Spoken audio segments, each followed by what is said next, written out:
Welcome to the Home Downsizing Show. My name is Ben Souchek, your host and the owner and founder of Home Downsizing Solutions. With the Home Downsizing Show, I want to provide you the information and resources to make the downsizing of your house stress and hassle-free. So sit back and enjoy the show. Thank you for joining us.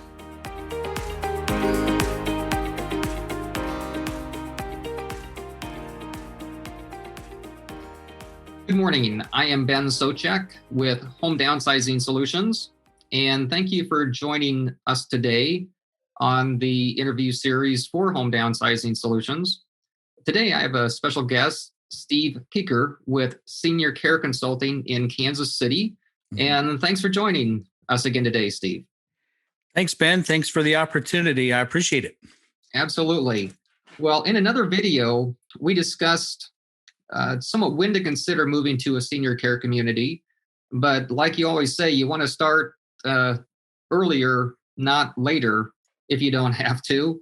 And there are certainly some things to determine before you even start the search, because I know myself from recently, it really can be an overwhelming task from when a person has no experience with the subject to all of a sudden, okay, I have to get my mom or my dad or a loved one of a spouse into more care than what I can give them. So I wanted to bring you on today to kind of discuss that. Okay, sure. I appreciate that. And something you said earlier, start sooner than later. You'll never regret that. I'd rather be a little too soon than a little too late on this search. There are so many factors and kind of wild cards, including the potential for waiting lists. So if you're out ahead of the need and you can get your homework done, get your name on a wait list, and you kind of have the luxury, if you're not in a crisis mode and you have the luxury to wait out a little bit of a waiting list, you're in the driver's seat, and that's a much more comfortable place to be, if possible. So I always like to mention that, there are some definite things you wanted to determine before even beginning your search. A lot of people with the best of intentions make the huge mistake of saying, okay, yeah, we need a place, so let's go look. And they drive down the street to the neighborhood place, and there, oh yeah, there's their place that was built about a year ago. It's right by my work, so they'll drive over and check that out. And there's a place by your church, et cetera, et cetera. But this is just really just kind of a blind approach. If you don't know what you need and you don't know what they offer, you might get lucky, but you're probably wasting a lot of time.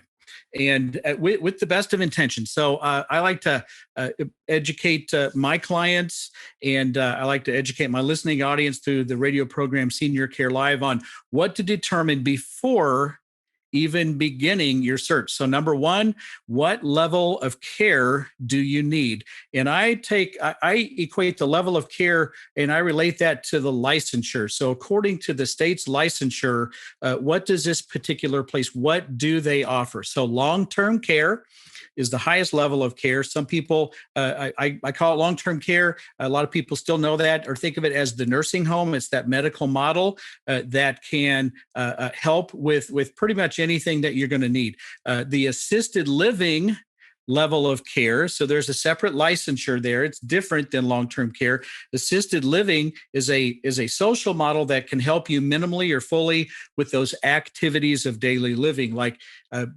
bathing, dressing, grooming. They prepare all of your meals, snacks, and hydration. They can help you use the toilet. They can help you with incontinence management to a point.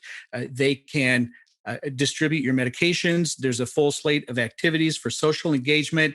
Physicians come to an assisted living community, essentially making house calls. There's transportation to doctor's appointments outside of the building. So there's a lot of help there, but there are some limitations, and it is different. Assisted living is definitely different than long-term care. So we need to know what you need before beginning the search. Another level of care is residential care. I would generally call that assisted living on the lighter side of things. There is one in Kansas, other states call it assisted living, but Home Plus And Home Plus is a house. So they either build a big ranch style house or they'll buy a house and make the modifications, and it could accommodate 6 to maybe 12 residents in a home-like setting. But that is really an assisted living level type of a level of care. And so you need to determine what level of care you need for moving forward before beginning that search. And then the next thing you need to know is the type of care. So what type of care do you need? Do you need just general, I just call it general care, just everyday care and support? Do you need memory care? And memory care is a special type of care for someone with cognitive issues such as Alzheimer's or dementia. It could be stroke related or Parkinson's related, but there's some sort of a cognitive issue. There's a special type of care for a resident with those needs. Do you need skilled nursing and rehab? And that's a very special program, post-hospitalization.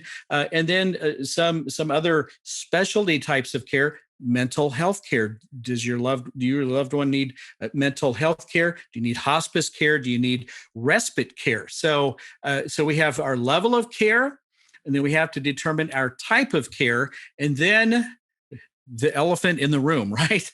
How are we going to pay for this? All of it, as you might imagine, is very expensive. So how are you going to pay for your care? So you have the different payment methods. You have private pay.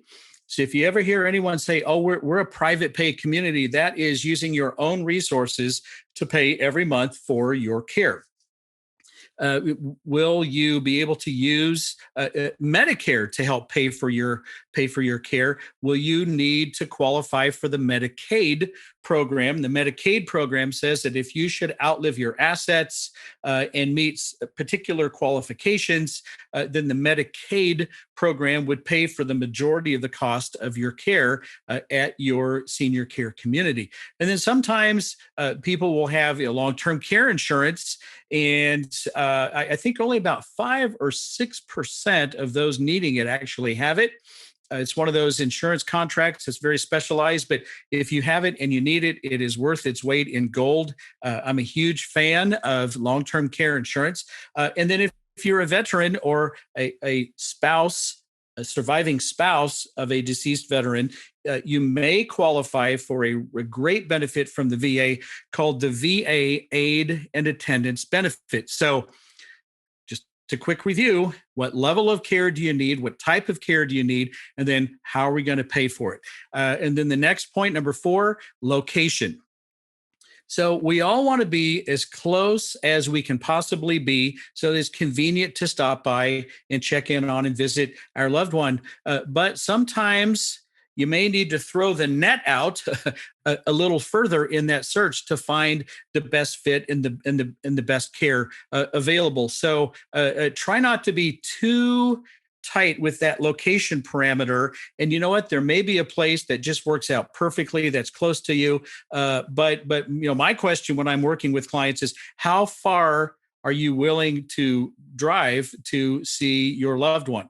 And so so just determine that location parameter. And then the last one, any personal preferences and needs. So this is something very specific. Usually we don't see this too often, but mother has played piano for the last 50 years. It's just part of her DNA at this point. She loves playing. It'd be great if they had a piano available for mother to play. It would make her really, really happy. So just something that's just very, very specific for you or your loved one. So again, what to determine before you even think about beginning your search: level of care, type of care, payment methods, location parameters, and then any personal preferences and needs. And once you are able to determine this, then you can really focus your visits to some of these communities to determine which one is the best one for you and not waste your time. And again, if you don't do this, it's very common for people to spend 50 to 100 hours in this search, and many times they're more confused at that point than they were in the beginning. So you do yourself a huge favor and determine these things before beginning that search, and you'll save a lot of time, and you'll probably have a much better outcome. That was a lot of great items that I don't know that I would have ever thought of, especially if you don't work with this or think about this on a daily or weekly basis, there's a lot to think about. And Steve, this is a magic question here. I'm not sure if you have a 1 or 2 minute answer for it, but taking all these things into account, certainly if someone is responsible for a parent or spouse, as far as that goes, or anyone, how certainly when you go through this list, you do the best that you can with that last item that you mentioned to make sure that when you find a community to put the loved one in, it's a good fit so that it's a positive experience and hopefully not a negative one that they and maybe you regret afterwards. Is there any way to make sure that can happen more so than to avoid the bad situations? I would, and I think we're going to do another video in this series that might unpack that in a lot more detail as far as how to find the right one. But if you cover your bases here, that's going to go a long way in finding the right one. And if you do have any of those personal preferences or needs, that could be the one point that really is kind of a make or break situation. So that piano for mother. I had one gentleman tell me that his mother would not eat any fowl whatsoever, and I'm like, what are you talking about? And he said no chicken sandwich, no turkey on Thanksgiving, no eggs. If it has a beak, forget about it. And he goes, I know it sounds kind of weird. He said, and she won't complain, she just won't eat.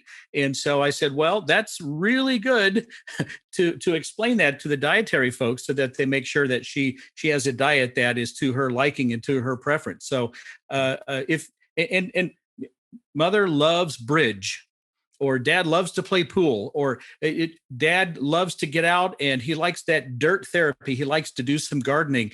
So if you find out what your loved one would enjoy and some of these personal preferences and needs, and then make sure the place you choose can address those and fulfill those needs, that will go a long way in making this a successful placement. Very good. Well, Steve, thank you again for joining us today and for the info, and look forward to seeing you in the next segment of our series here today. Excellent. All right. Thanks, Ben. Thank you.